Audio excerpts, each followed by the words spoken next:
Hello, Sasha here. Today we're going to talk about AMA project.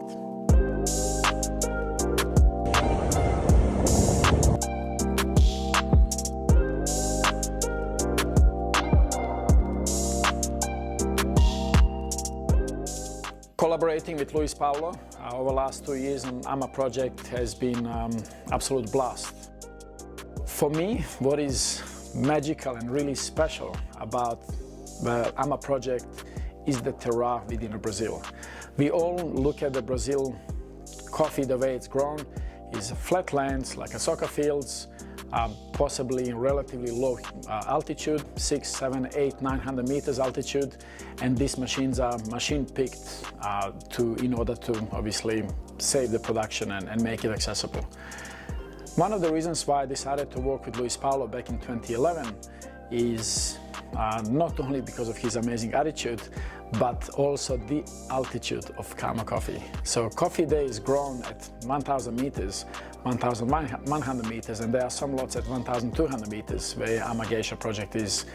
And what's exciting there is that these different altitude variations, they give us an ability to unlock different flavor profiles in all of these elements. But not only that, is also that about 30 hectares of coffee is grown, of AMA Geisha is grown in a shade.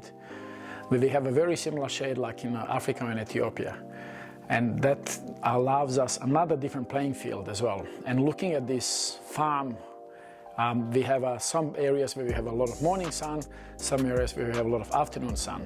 And this also makes an impact on the terroir and the microclimate. So all of these variations of the altitude and the shade and less shade and morning sun, less sun, it gives us a great field to experiment and to unlock certain potentials and find what's unique about all of these microclimates, and we can hopefully bring it in a cup. So what can we expect from AMA Geisha in Brazil? So first thing we'd love to expect is beautiful Brazil flavor profile. Sweetness, body, roundness and texture. This is the foundation.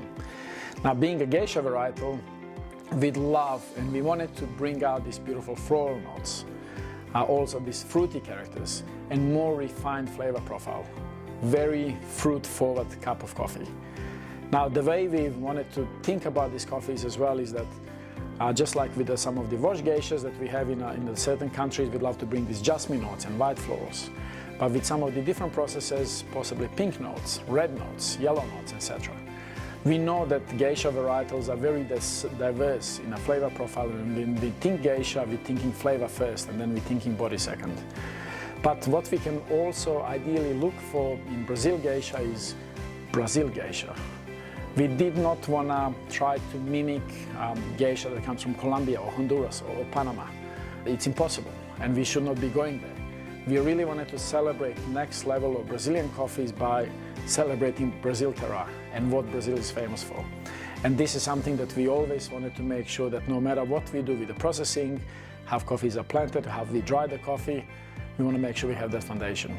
Sweetness, body, texture, and build the flavors together with this beautiful varietal of geisha. So the reason we call this AMA project is named after the female divers in Japan. So I was very fascinated to learn that these amazing ladies and brave ladies are going and diving under the water in a crazy depths looking for the pearls. And this is exactly what Luis Paulo and myself wanted to do. We wanted to find these amazing Brazilian pearls and take these risks, and hopefully we find something exceptional. So I'm very, very proud and very excited to present to you inside of the box 5 amazing pearls that we managed together to unlock these beautiful potentials from Brazil terroir and combination of obviously geisha varietals. My favorite one is Akoya. It's a white pearl, and we call it Akoya is because it represents this geisha varietal in the best possible way.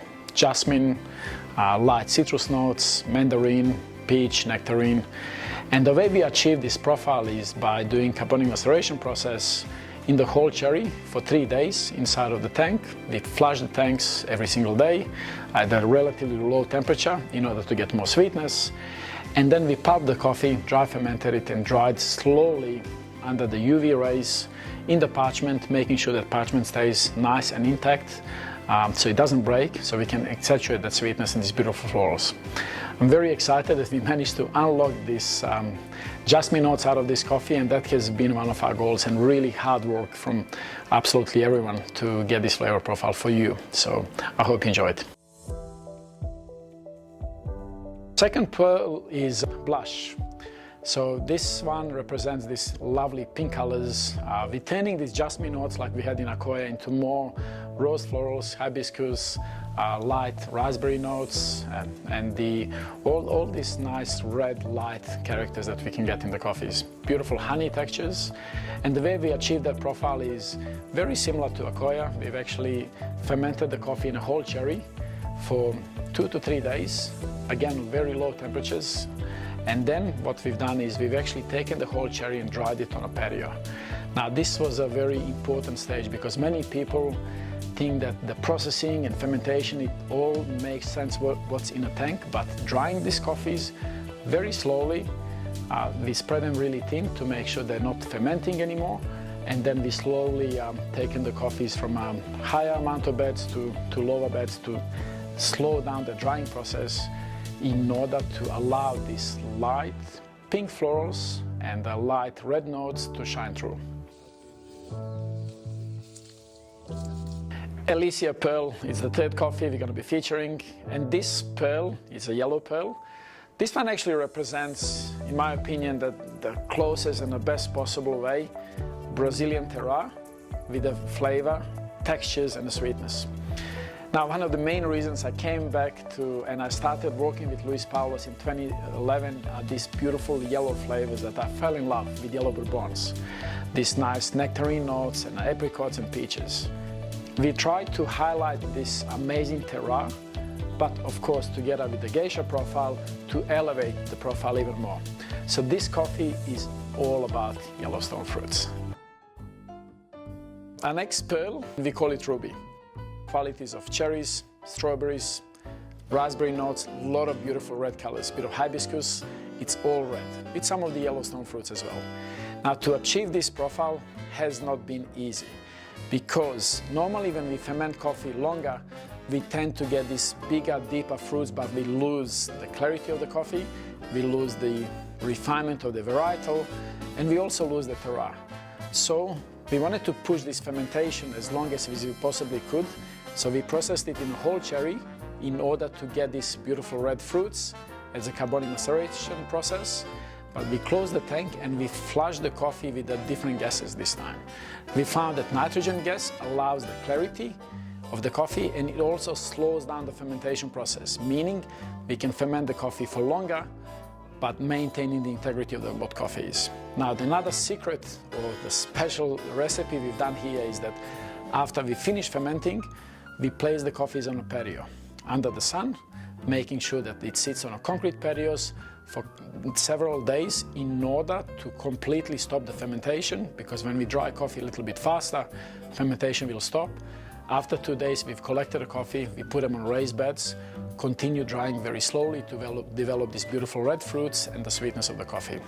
So this process has been one of the most complex processes for us, because we wanted to make sure that you can enjoy these amazing red fruits, Brazil sweet terroir, geisha varietal, without having much of the process influence. So I'm very proud of the work that the team has done on a farm level, and really proud of our work with the Honor team in order to develop this coffee to absolute perfection so you can enjoy it at home.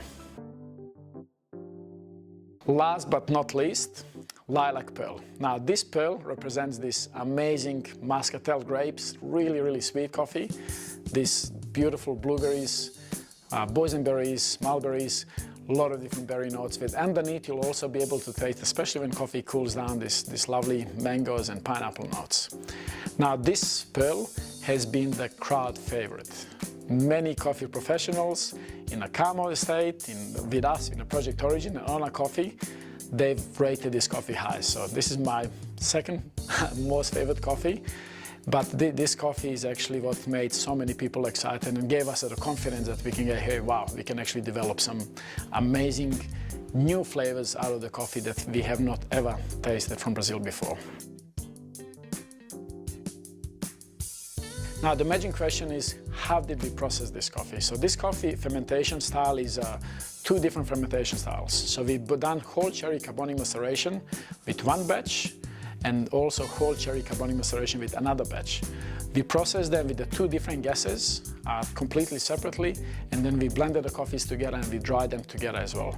We dried this coffee on the patio for several days to make sure that we can immediately stop the fermentation, emphasizing that clarity that you will enjoy. And then we move the coffee underneath of the blue room, what we call it. And this protects, while we're drying the coffee, from bacteria, from spreading the funguses, maintain the clarity in the cup, and allowing these beautiful purple and darker fruits to be developed, but without adding heavier flavor profiles that we would normally get within this cup. The most exciting thing about this coffee is this high flavor intensity with these beautiful purple fruits that we can expect from geisha. This amazing sweetness, almost muscatel sweetness that we can expect from Brazil terroir. And personally, most exciting is the clarity. This coffee tastes like some of the wash process coffees. Now, Lilac really completes this beautiful set of 5 coffees, and it highly represents that changing perception of Brazil in the best possible way. I hope that you will think, wow, can Brazil coffee taste this good? And that's what we're aiming for, to change the perception of Brazil coffees, 1 cup at a time.